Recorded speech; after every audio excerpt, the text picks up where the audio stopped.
அது பச்சை பசேல்ல இருந்த அழகான ஊரு. அங்க ராமு சோமு அப்படிங்கிற நண்பர்கள் வாழ்ந்துகிட்டு இருந்தாங்க. ராமுவுக்கு அவன் செய்யற அந்த தொழில் மேல மதிப்பு இருந்தாலும் அவனுக்கு சோம்பேறித்தனம் அதிகம். சோமுவுக்கு விவசாயத்து மேல மதிப்பு இருக்கு, ஆனா அவனும் சரியான சோம்பேறி தான். இவங்க 2 பேரும் ஒரு முழுக்க கடன் வாங்கி தான் அந்த பணத்தை வீணா செலவு பண்ணுவாங்க. இவனுங்க பொண்டாட்டிங்க பேரு சீதா, கீதா. ஒரு நாள் மதிய நேரம் ராமுவோட வீட்டு திண்ணையில ராமு சோமு 2 பேரும் உட்காந்து பேசிக்கிட்டு இருந்தாங்க. அப்ப வெயில் வேற ரொம்ப அதிகமா இருந்துச்சு. பாத்தியா சோமு, வெயில் கொளுத்தி எடுக்குது. உடம்பு முன்ன மாதிரி இல்ல.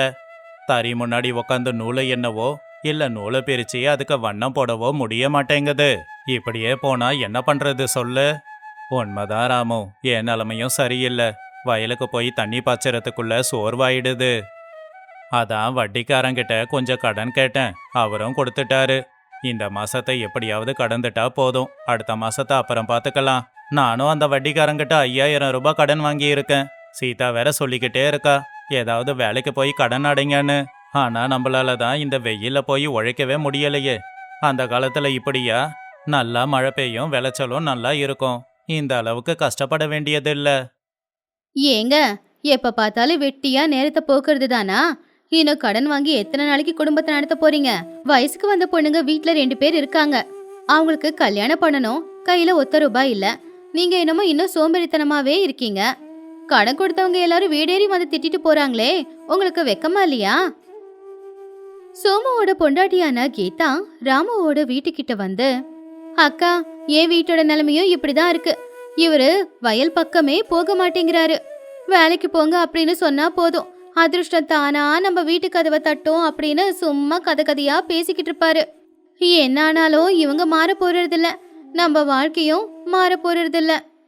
ஐயோ சீதா, நீ நினைக்கிற மாதிரி எல்லாம் ஒன்றும் இல்லை. நாங்க ஒன்று இங்க உக்காந்து வெட்டியா கதை பேசிக்கிட்டு இல்ல. ஏதாவது தொழிலை தொடங்கி அந்த வட்டிக்காரங்கிட்ட வாங்கின காசை அடைக்கிறது எப்படின்னு யோசிக்கிறோம். ஆனா யோசனை தான் வரமாட்டேங்குது. ராமுவோட தங்கச்சியான லக்ஷ்மி அங்க இருக்கிற தையல் மிஷினை தொடச்சுக்கிட்டு, அண்ணன், அதிர்ஷ்டங்கிறது நம்ம கூரைய பிச்சுக்கிட்டு கொட்டாது. நாம உழைக்கிற உழைப்பால தான் அதிர்ஷ்டம் நம்மள தேடி வரும். நம்ம குடும்ப தொழில நீ விட்டுட்ட. நீ இப்பெல்லாம் நம்ம குடும்ப தொழில செய்யறதே இல்ல. அது மேல உனக்கு மதிப்பும் இல்ல. சும்மா இருந்த தானா எல்லாமே வராதுல்லன. சோமுவோட தங்கச்சியான சரஸ்வதியும் பின்னாடியே வந்து, ஆமா அண்ணி, இந்த ஊர்ல எல்லாரும் கஷ்டப்பட்டு ஏதோ ஒரு வேலையை செய்யறாங்க. சில பேர் விவசாயம் செய்யறாங்க, சில பேர் ஏதாவது ஒரு வியாபாரமாவது செய்யறாங்க. ஆனா நம்ம அண்ணனுங்க 2 பேரும் தான் எந்த வேலையும் செய்யாம இப்படி வெட்டியாவே இருக்காங்க. நாம ஏன் இவங்களுக்காக எதிர்பார்க்கணும்? பேசாம நாமளே ஏதாவது செய்யலாம்ல. நீங்க பொம்பளைங்க, உங்களுக்கு உலகத்தை பத்தி என்ன தெரியும்? வீட்டில் உட்காந்து சமைச்சு போடுங்க, மற்றதை நாங்க பாத்துக்கிறோம். தெரியுங்கிறதுனால தான் ஊரெல்லாம் கடன் வாங்கிக்கிட்டு இருக்கீங்க. இப்ப அந்த வட்டி வியாபாரி இந்த பக்கமா தான் வரப்போறானா?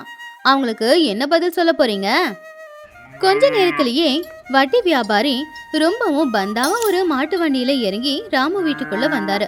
அவர் கூட 2 அடியாட்களும் இருந்தாங்க. டே ராமோ, 2-3 மாசம் ஆச்சு, வட்டியும் கட்டல, அசலையும் கொடுக்கல. ஒழுங்கா பணத்தை கொடுக்கலனா வீட்டில் இருக்கிற பொருள் எல்லாத்தையும் கொண்டு போயிடுவேன். வாக்கு கொடுத்தா மீறக்கூடாது, ஆனா நீ பொய் சொல்லி சுத்திக்கிட்டு இருக்க. ராமு பயந்துகிட்டே, ஐயா, தயவு பண்ணி இந்த 1 மாசம் மட்டும் அவகாசம் கொடுங்க, எப்படியாவது கட்டிடுறோம். வெயில்ல தறி நெய்ய முடியல. இந்த மாதிரி சாக்கு போக்கெல்லாம் நிறைய கேட்டுட்டேன். ஊரை சுத்தி நீ கடை வாங்கி வச்சிருக்கிறதும் எனக்கு தெரியும். நாளைக்குள்ள மொத்த பணத்தையும் தரலனா எல்லா பொருளையும் ஏலத்துல விட்டுடுவேன்.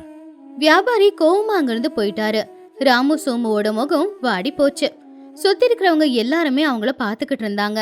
சீதா கண்ணுல கண்ணீரோட, பாத்தீங்களா, ஊர்க்காரங்க எல்லாரும் பாத்துக்கிட்டு இருக்காங்க. அவங்க முன்னாடி இவ்வளவு அவமானப்பட வேண்டிய அவசியம் என்ன இருக்கு? கொஞ்சமாவது உங்க எண்ணத்தை மாத்திக்கோங்க, அப்பதான் நம்ம குடும்பம் கௌரவமா வாழ முடியும். அண்ணி, நான் சொல்றதை எல்லாரும் கவனமா கேளுங்க. நேத்து நான் பட்டணத்துக்கு போயிருந்தப்போ அங்க அரசாங்கத்தின் மூலமா பெண்களுக்கு தையல் கல்வி கத்து கொடுத்துக்கிட்டு இருக்காங்க. அப்படியே அடுத்து தையல் மிஷின் வாங்கவும் அரசாங்கம் கம்மி வட்டியில கடன் கொடுக்குது. நானும் லக்ஷ்மி போய் எல்லாத்தையும் தெரிஞ்சுக்கிட்டு வரோம். ஆமா அண்ணன், இனி உங்களையே எதிர்பார்த்து நாங்க இருக்க போறதில்ல. நாங்க தையல் வேலையும் கத்துக்கிறோம், அப்படியே பேங்க்ல லோன் போட்டு பணம் வாங்கி ஆடு மாடாவது வாங்கி வளர்த்துக்கிறோம். உங்களுக்கு மனசு இருந்தா எங்களுக்கு உதவியா இருங்க, இல்லனா நாங்க பாட்டுக்கு எங்க தொழில செஞ்சுக்கிறோம். பொம்பளைங்க வெளியில போய் வேலை பார்க்கறதா ஊர் என்ன சொல்லும்? எங்க மானம் என்ன ஆகும்? இப்படி கடங்காரங்க வீடேறி வந்து திட்டிட்டு போகும்போது ஊர்க்காரங்க பார்த்து சிரிப்பாங்க. நாங்க உழைக்க ஆரம்பிச்சா யாரும் சிரிக்க மாட்டாங்க. ஆம்பளைங்க நீங்களும் உழைக்க மாட்டீங்க, பொம்பளைங்க நாங்களும் உழைக்க கூடாதுன்னா அப்புறம் நாம எல்லாரும் மண்ணோட மண்ணாதான் போகணும். நாங்க சொன்னது தாங்க. சரி சீதா, என் தப்ப நான் புரிஞ்சுக்கிட்டேன். நான் இப்ப மாறிட்டேன். நாளையில இருந்து நான் வயலுக்கு போறேன். அங்க இருக்கிற களச்செடிங்களை பிடுங்கி போட்டுட்டு எதையாவது விளைய வைக்கிறேன். நம்ம சாப்பாட்டுக்காவது பயன்படும். நான் கூட மறுபடியும் தறி நெய்ய போறேன். ஆனா முதலீட்டுக்கு என்கிட்ட பணமே இல்லையே. நூல் வாங்குறதுக்கு பணத்துக்கு எங்க போறது? கவலைப்படாதீங்க. எங்க அம்மா எனக்கு கல்யாணத்துக்கு சீதனமா போட்ட தங்க வளையல் என்கிட்ட இருக்கு. அதை அடகு வைக்கலாம். நம்ம குடும்ப கௌரவத்தை தவிர எனக்கு நகர் ஒன்றும் முக்கியம் இல்ல. அதுல வர பணத்துல எங்களுக்கு ஆடு மாடு வாங்கி கொடுத்துருங்க. நீங்க தேவையான நூலையும் வாங்கிக்கோங்க. அண்ணி, உங்க தியாகம் வீணாகாது. நாங்க எல்லாரும் கஷ்டப்பட்டு எப்படியாச்சும் அந்த வளையல உங்களுக்கு மீட்டு கொடுத்துருவோம். இப்படியே 6 மாசமும் போச்சு. ராமு வீட்ல ஒரு மாற்றம் வந்துச்சு. ராமுவோட வீட்டுக்கு பக்கத்திலேயே ஒரு பெரிய கடை இருந்துச்சு. அங்க லக்ஷ்மியும் சரஸ்வதியும் 2 பேரும் மிஷின்ல உட்காந்து தைக்க ஆரம்பிச்சாங்க. லக்ஷ்மி, இந்த தடவை பட்டணத்துல இருந்து பெரிய கஸ்டமர் வந்திருக்காருல்ல. அண்ணன் நெஞ்சு கொடுக்கற துணிய நம்மள தைச்சு கொடுக்க சொல்லியிருக்காரு. ஆக மொத்தம் நமக்கு பெரிய வருமானம் வரப்போகுது. நாம கூடிய சீக்கிரம் நல்லாவே சம்பாதிக்க போறோம். ஆமா சரஸ்வதி, நம்ம அண்ணிங்க ரொம்பவே கஷ்டப்பட்டுக்கிட்டு இருக்காங்க. நாங்க துணி தைச்சுக்கிட்டு இருக்கோம். அண்ணிங்க ஆடு மாடு வளர்த்து அதுல வர பாலை எடுத்து கொண்டு போய் வித்து பணம் சம்பாதிக்கிறாங்க. ஆக மொத்த வளையல மீக்கிறதுக்கு இன்னும் கொஞ்ச நாள் தான் இருக்கு. பாதி காசை கொடுத்துட்டா வளையல மீட்டிடலாம்ல. அப்பதான் அங்க ராமுவும் சோமுவும் வந்தாங்க. அவங்க 2 பேரும் சோம்பேறித்தனத்தை விட்டுட்டு ரொம்பவும் சுறுசுறுப்பா எல்லா வேலைகளையும் செஞ்சுக்கிட்டு இருந்தாங்க. சரஸ்வதி, லக்ஷ்மி, நல்ல செய்தி. இன்னைக்கு பட்டணத்துல நம்முடைய காட்டன் துணிகளை வாங்கிக்கிறதுக்கு ஆளுங்க கிடைச்சிருக்காங்க. இத்தனை நாளா இந்த தறி நெய்கிற வேலைய பாரமா நினைச்சேன். ஆனா உங்களால தான் நான் இப்ப சந்தோஷமா இருக்கேன். உழைச்சா நல்லா இருக்கும்னு எனக்கு தெரியாம போச்சே. ஆமா ராமு, இப்ப என் வயலை பாரேன், எப்படி பச்சை பசேல்னு இருக்கு. நான் கிணத்துல இருந்து தண்ணி எடுத்து வயலுக்கு பாய்ச்சி என் விளைச்சலை காப்பாத்திட்டேன். கையில சேறு ஒட்டும் போது கிடைக்கிற சந்தோஷம் கடன் வாங்கும் போது கூட கிடைக்கிறதில்ல. ஏங்க, 4 பொம்பளைங்க நினைச்சா எது வேணும்னாலும் மாத்த முடியும் அப்படிங்கறத தெரிஞ்சுக்கிட்டீங்களா? அன்னைக்கு மட்டும் நாங்க சும்மா இருந்திருந்தோம்னா இந்நேரத்துக்கு நம்ம குடும்பமே நடுத்தருவுக்கு வந்திருக்கோம். சோம்பேறித்தனம் நம்ம வாழ்க்கையை அழிச்சிடுங்க. ஆனா கடின உழைப்பு நம்ம எல்லாரையும் மேல கொண்டு வரும். அப்பதான் சமையலறையிலிருந்து வெளியில வந்த சீதா, உண்மைதான் கீதா, முதல்ல பட்டணத்துக்கு போய் தையல் வேலைய கத்துக்கும் போதும் சரி, நம்ம ஆடு மாடு வளர்க்கும் போதும் சரி, நமக்கு பெருசா எதுவும் தெரியாது, சரியா தூங்க கூட முடியாது. ஆனா இப்ப பாரு, நாம தனியா வியாபாரத்தை ஆரம்பிச்சு நல்லபடியா பணம் சம்பாதிக்கிறோம். யாருக்கிட்டையும் கை நீட்ட வேண்டிய அவசியமே நமக்கு இல்ல.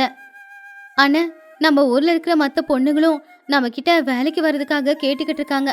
நாம நம்மளுடைய இந்த வியாபாரத்தை இன்னும் கொஞ்சம் பெருசாக்கணும்னு. கண்டிப்பா லக்ஷ்மி, நம்ம குடும்பத்துக்காக மட்டும் இல்ல, நம்ம ஊர் பொம்பளைங்க எல்லாருமே சம்பாதிக்கணும், எல்லாருமே ஜெயிக்கணும். இப்படி சில வருஷங்கள்ல ராமு சோமுவோட குடும்பம் தான் அந்த ஊர்லயே கௌரவமான குடும்பமா இருந்துச்சு. இப்போ வட்டி வியாபாரி மறுபடியும் வந்தான்.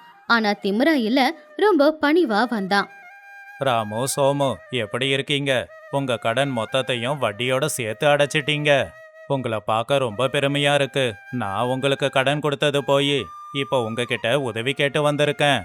உங்க தங்கச்சிங்க தைக்கிற துணி தான் இப்ப ரொம்ப பிரபலம். எங்க வீட்டு கல்யாணத்துக்கும் நீங்க தான் துணி தச்சு தரணும். ஓ கண்டிப்பாங்க ஐயா. இது எல்லாத்துக்கும் காரணம் கடவுளோட தயவும் உங்க தயவும் தான். ஒரு காலத்துல நாங்க சோம்பேறிங்களா இருந்தப்போ சரியான நேரத்துல வந்து எங்களை நீங்க மாத்தி இருக்கீங்க. நியாயமா பார்த்தா உங்களுக்கு தான் நாங்க நன்றி சொல்லணும். அண்ணா, நாளைக்கு நம்மளுடைய கடையை திறந்து வைக்க ஜில்லா கலெக்டர் வராருன்னு.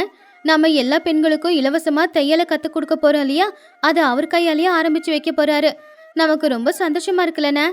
எனக்கு ரொம்ப பெருமையா இருக்கு சரஸ்வதி. முன்னெல்லாம் வட்டிக்காரங்க வராங்கன்னாவே நான் வீட்டுக்குள்ள போய் ஒளிஞ்சிப்பேன். இப்போ தைரியமா தலை நிமிர்ந்து நடக்கிறேன். 4 பேருக்கு வேலை கொடுக்கற அளவுக்கு நான் வளர்ந்ததுக்கு காரணம் என் சோம்பேறித்தனத்தை விட்டதுதான். ஆமா அண்ணா, நம்ம வாழ்க்கையில கத்துக்கிட்ட பாடம் ஒண்ணுதான். சோம்பேறித்தனம் மனுஷனை அழிச்சிடும். கஷ்டப்பட்டு உழைச்சி எந்த வேலையில வேணும்னாலும் நம்மளால முன்னேற முடியும். நாம கஷ்டப்படுறதோட எல்லாருக்கும் நாம எல்லா உதவிகளையும் செய்யும் போது கிடைக்கிற சந்தோஷம் வேற எதுலயுமே கிடைக்கிறதே இல்லைன்னு. கஷ்டப்பட்டு உழைக்கிறதுக்கு மட்டும் எப்பவுமே கஷ்டமே படக்கூடாதுன்னு. ஒரு நாள் சாயந்தர நேரம் ராமு சோமு அவங்க பொண்டாட்டிங்களோடவும் அவங்க தங்கச்சிங்களோடவும் வீட்டு திண்ணையில உட்காந்துக்கிட்டு சந்தோஷமா பேசிக்கிட்டு இருந்தாங்க. அவங்க பேச்சுல ஒரு தெளிவு இருந்துச்சு. சோம்பேறித்தனத்தால நம்ம காலத்தை வீணாக்கிட்டோம் சோமு. நம்ம கையில இருந்த சக்தி நமக்கு தெரியல. இப்ப தெரியுது, உழைப்புங்கிற ஆயுதத்தால தான் நம்மள நாம காப்பாத்திக்க முடியும். ஆமா ராமு, உழைப்புங்கிறது நம்ம ஆயுதமா இருந்தா வெற்றி எப்பவுமே நமக்கு தான் சொந்தம். நம்ம வெற்றி நமக்கு மட்டும் இல்லாம எல்லாருக்கும் பயன்படணும். நம்ம குடும்பம் இப்போ ஊர்லயே கௌரவமான குடும்பமா இருக்குங்க. பொம்பளைங்க நாங்க சமையல் அறைக்கு மட்டுமே அடிமையா வேலை செய்யாம 4 விஷயம் கத்துக்கிட்டதுனால இப்ப எங்க குடும்ப கௌரவத்தை காப்பாத்துற இடத்துல நாங்க இருக்கிறது சந்தோஷம். இதுக்கு நாங்க கொடுத்து தான் வச்சிருக்கணும். இனிமே நம்ம ஊர்ல யாருமே கடன் வாங்கி கடனுக்கு பலியாக கூடாது. எல்லாருக்குமே வேலையே நாம கொடுப்போம். அவங்க உழைப்பிக்கத்த ஊதியத்தையும் கொடுப்போம். எல்லாரும் சந்தோஷமா இருந்தாதான் நாமளும் சந்தோஷமா இருக்க முடியும். அப்படி அந்த குடும்பமா சேர்ந்து ஒரு முடிவு எடுத்துச்சு. இப்போ அந்த கிராமத்துல சோம்பேறிங்களா இருந்த 2 ஆட்களோட குடும்பம் இப்போ அந்த ஊர்லயே ரொம்பவும் பெருமை வாய்ந்த எல்லாரும் தலை நிமிர்ந்து பாக்குற குடும்பமா இருந்துச்சு. 4 பொண்ணுங்க சேர்ந்து அந்த குடும்பத்தோட தலையெழுத்த மாத்தினதுனால இப்போ ஊர்ல இருக்கிற அத்தனை பேரும் அந்த குடும்பத்தையும் கௌரவிக்கிறாங்க. அந்த குடும்பத்துல இருக்கிற அத்தனை பேருக்குமே கௌரவம் கொடுத்துக்கிட்டு இருக்காங்க.